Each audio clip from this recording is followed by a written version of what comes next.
ये बहुत दुख की बात है कि एलजी साहब द्वारा इतनी बेहतरीन सोलर पॉलिसी जो दिल्ली के लोगों को फायदा देगी, जो पर्यावरण को फायदा देगी, जो प्रदूषण को कम करेगी, एलजी साहब सबसे पहले तो इस फाइल को लेके बैठ गए।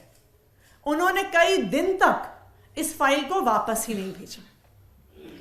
फिर इस मुद्दे को पावर डिपार्टमेंट ने एलजी ऑफिस से परस्यू किया।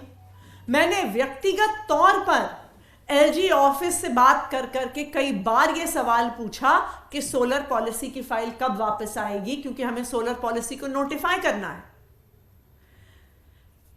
हमारे इतने परस्यू करने के बाद जब एलजी साहब इस फाइल को और रोक नहीं पाए तो उन्होंने ऊल जलूल सवाल लगाकर इस फाइल को वापस भेज दिया।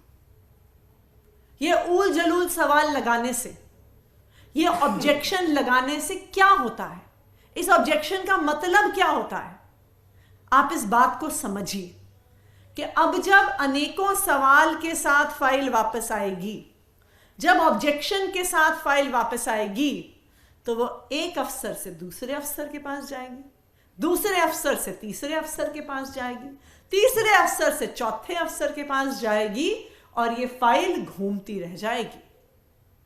यह ऑब्जेक्शन लगाने का सिर्फ एक ही ध्येय है कि इस पॉलिसी को रोका जाए और अगले महीने आने वाली आचार संहिता से पहले इस पॉलिसी को नोटिफाई नहीं होने दिया जाए, इस पॉलिसी को इंप्लीमेंट नहीं होने दिया जाए। क्यों?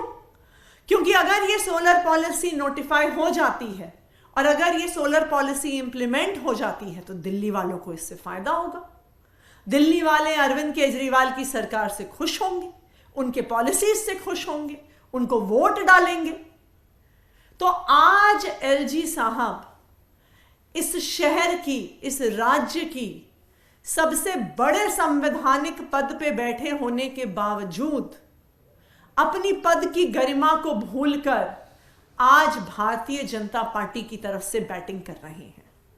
आज वो भारतीय जनता पार्टी को चुनाव में वोट दिलवाने के लिए आज वो अब हर संभव प्रयास कर रहे हैं।